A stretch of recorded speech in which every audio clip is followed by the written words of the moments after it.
Ya tatu,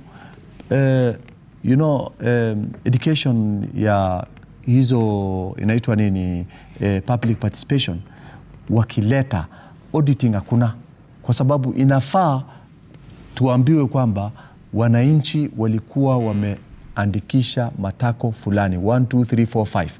Kwa hizi matakwa kwa hii matakwa najua watapata kitu ya ku TikTok, usijali, ita trend kidogo. Kwa hiyo matakwa watasema kwamba hii jinsi ambaye wananchi wamesema tunakubaliana na hawa. Jinsi wananchi wanasema haitafaa saizi kwa sababu ya hii na hii. Kwa hivyo the needs ambaye hao wataleta na jinsi ambaye parliament wakati wana debate kwa hiyo budget wana absorb hiyo ile feedback yao, ndio ambaye sisi hatuna. Unasikia wananchi wamefanya public participation, pesa imetumika kufanya hiyo public participation, lakini chochote ambaye wao walileta kwa meza hazijatumika kuelekeza hiyo bajeti wakati ambayo walikuwa bungeni.